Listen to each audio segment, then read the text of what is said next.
महालक्ष्मी शक्ति प्राणी मात्रों तक तो अपना कार्य सुव्यवस्थित करती रहती है। वो उसमें चयन करती है, चॉइस करती है और ठीक लोगों को,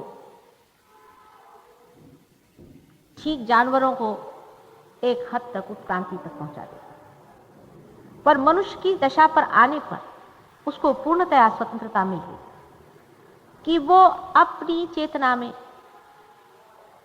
अपनी अवेयरनेस में अपना ही उत्क्रांति का पथ खोजे और जाने कि उसकी कैसी उत्क्रांति हो गई। न तो जानवर अपनी उत्क्रांति की बात सोचता है, लेकिन मनुष्य ही यह सोचता भी है और उसे देख भी सकता है, जान भी सकता है जब उसके हाथ से ये वाइब्रेशंस आने लगते। मंजिल तो आ गई है, आप लोग आंगन में आ खड़े भी हैं। इतना सरल सहज है सब कुछ, किंतु मनुष्य ने ही अपने को बड़ा कॉम्प्लिकेट कर लिया है, बहुत ही ज्यादा विक्षिप्त कर लिया है। मनुष्य के लिए बहुत कठिन हो जाता है कि वो सादगी से रहे, भोलेपन से। और धर्म और चीज कुछ नहीं है, सीधा साधा बिल्कुल बिल्कुल भोलापन, इनोसेंस। लेकिन इतनी खोपड़ियों के ऊपर खड़े होकर के हम लोग इनोसेंस की बात कैसे कर सकते?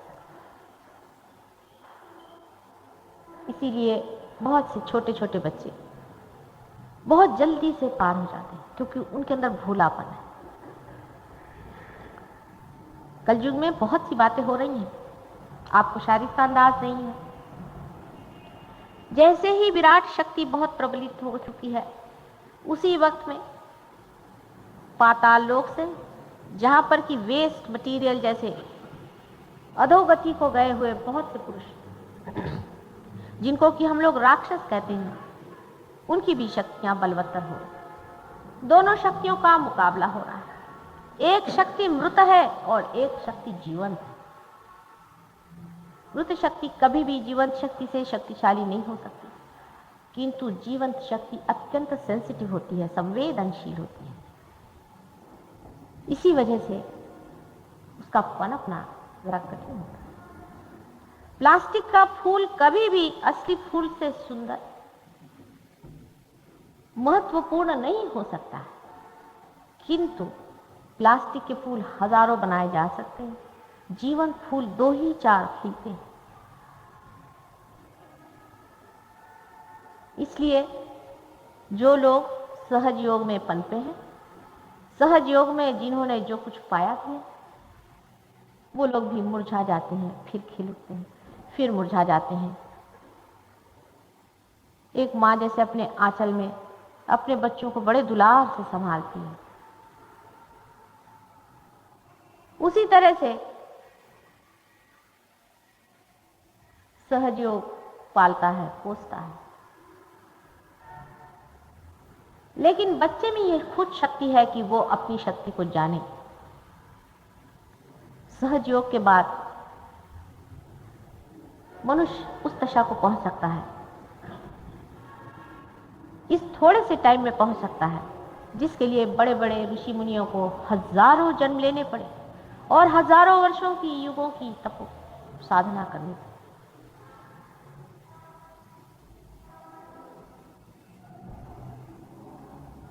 हम लोगों के परम भाग्य कि समय हम सब लोग इस विशेष युग में पैदा हुए हैं। सामान्य ही लोग हैं, असामान्य कार्य के लिए पैदा हुए। असामान्य पर्दे के पीछे ही हैं, सब आपकी मदद कर रहे हैं, लेकिन सामान्य को विराट ने चुना हुआ है अपने सहस्त्रार पे बैठाने में,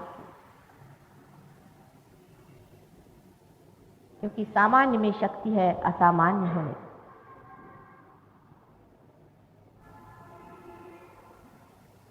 किंतु सहज योग में सबसे पहली बात है कि अंदर में भोलापन होना चाहिए और शांति करो, शांत, संतोष, संतोष करो। किसी न किसी को कोई न कोई दुख है, कोई न कोई परेशानी है, उलझन है। लंदन में एक साहब कहने लगे वियतनाम में इतनी युद्ध हो रहा है, आप ये क्या बात कर रहे हो। मैंने कहा तुम कोई वियतनाम जा रहे हो, तुम्हारे वहां के प्राइम मिनिस्टर हो, तुमको उसकी परेशानी क्यों भाई, तुम अपना अंदर का देखो। छोटी छोटी चीजों से अपने जीवन को भर नहीं लेना चाहिए। एक आंख में अगर तिनका भी चला जाए तो आंख खराब हो सकती है, उसका कोई महत्व नहीं है।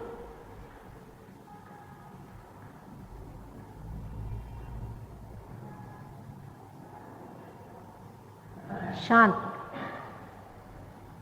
क्योंकि वो समय आ गया है जब परमेश्वर का राज्य इस संसार में आने वाला है। संतोष, सहयोगियों को चाहिए कि और लोगों से ज्यादा शांतिपूर्ण रहें, संतोष से भरे रहें, खिले रहें और अपने आनंद से सारे संसार को भरते रहें।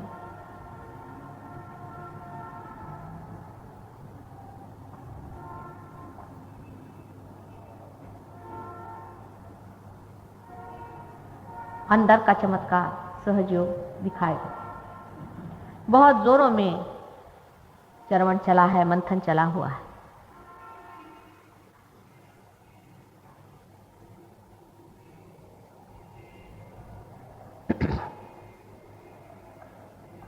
आप में से कोई लोग नए भी आए हैं यहाँ पर, कोई लोग बहुत पुराने हैं, कोई नहीं आते हैं, खट से कहां पहुंच जाते हैं, और कोई पुराने हैं यहीं बैठे।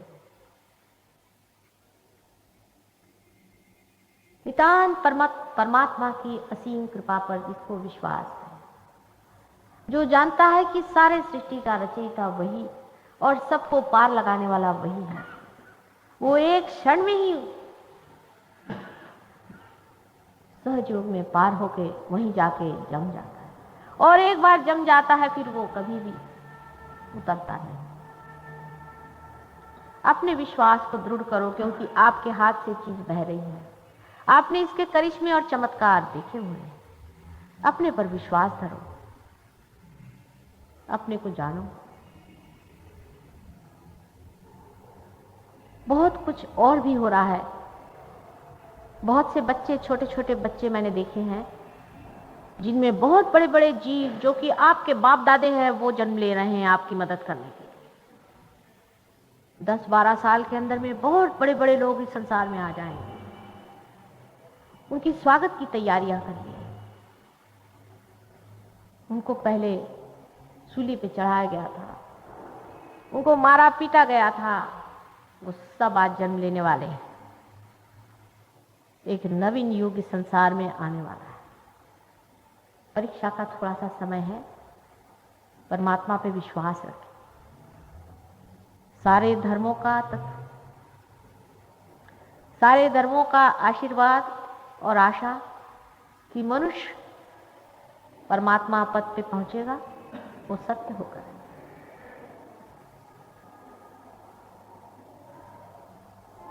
हम लोग थोड़ी देर ध्यान में जाएंगे। कुछ भी करने का नहीं है, आपके अंदर जो बीज सुप्तावस्था में है वही पनपेगा। आंखें बंद करके अपने विचारों की ओर देखिए। जो लोग बीमार हैं, शारीरिक कष्ट में हैं, लक्ष्मी जी की अवकृपा से पीड़ित हैं, हर तरह की पीड़ा है, वो तो सब ठीक होगी ही।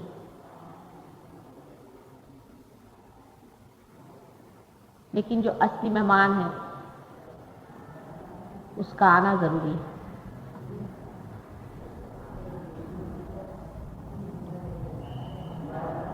सब लोग मेरी ओर ऐसे हाथ करें, और अभी तक जो भी पीछे का है मरा हुआ, अपना ज्ञान, अपने दुख, अपनी तकलीफें और जो कुछ भी आगे का सोच रखा है, आशा, निराशा और दुनिया भर की चीजें जिससे आप त्रस्त हैं, वो सब को छोड़ करके इस क्षण, इसी क्षण, नाउ एट दिस मोमेंट जागरूक हो जाए। प्रेजेंट में ही जागने से ये चौथा आयाम, फोर्थ डायमेंशन खुलेगा। न तो ये फ्यूचर में है न पास्ट में है, इसलिए इसी क्षण वो मिलना चाहिए। यही क्षण महत्वपूर्ण है, जहां आप बैठे इसी क्षण वहां कूदना है और उससे आगे भी बढ़ना है। इसी क्षण में जागना ही सहज योग है, स्पॉन्टेनियस सैल्वेशन। हिलना डुलना कुछ न करें, आंख बंद करके अपने माथे की ओर सहस्त्रार पे चित्त दें। जहां फॉन्टेनेल बोन होता है वहां पर चित्त दें, वहां अपना चित्त रखें। फोर्स नहीं करें, सहज में ऊपर में सोचें क्या हो रहा है। जैसे यहां बैठे बैठे आप घर की बात सोचते हैं, शांतिपूर्वक, और धीरे धीरे आपके हाथ में पहले हो सकता है किसी किसी को थोड़ी बहुत जलन हो, थोड़ी बहुत, उसे जरा झटक लें अगर जलन हो तो। और अगर जलन नहीं हो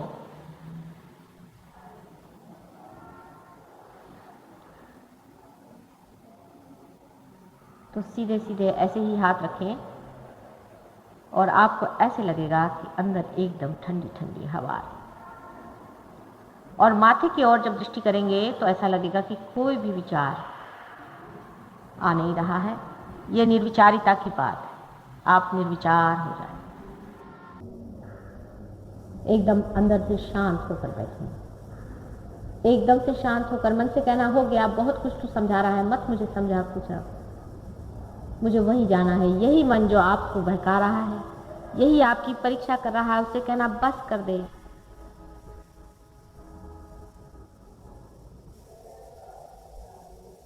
सहज योग समष्टि में बनता है, एक व्यक्ति का नहीं है, एक इंडिविजुअल नहीं है।